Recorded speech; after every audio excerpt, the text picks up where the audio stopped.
আসলে cricket board নিয়ে নতুন করে কিছু বলতে চাই না। আমি গতকালকেও কথা বলেছি, কারণ এই প্রথম বাংলাদেশের ইতিহাসে একটি প্রশ্নবিদ্ধ ক্রিকেট বোর্ড তৈরি হয়েছে, যেটি ইতিমধ্যে আপনারা সকলেই জানেন।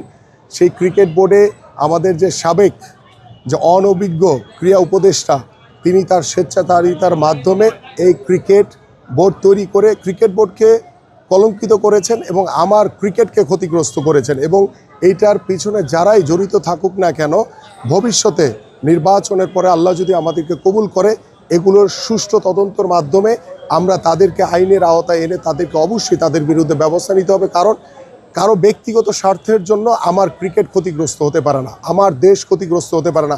আজকে ক্রিকেট কূটনীতির অভাবের কারণে আজকে আমাদের বাংলাদেশ, যেখানে আমরা নিরাপত্তা চেয়েছিলাম, সেটা আমার অধিকার, আমার দেশ আগে, সেটা আমার অধিকার, সেখানে আমরা নিরাপত্তা জটিলতার কারণে আজকে বাংলাদেশ ক্রিকেট দল বিশ্বকাপ খেলতে যাচ্ছে না। সো এটা আমরা যদি আরও সুদূর প্রসারী চিন্তা করতাম যে আমাদের ক্রিকেট বোর্ডের সাথে আইসিসি কিংবা ভারতীয় ক্রিকেট বোর্ডের সাথে একটি কূটনৈতিক পরিবেশের মাধ্যমে আমরা কিন্তু এই সমস্যাটি সমাধান করতে পারতাম। সেখানেও অনেক অনভিজ্ঞতার পরিচয় দিয়েছে আমাদের বর্তমান বাংলাদেশ ক্রিকেট বোর্ড।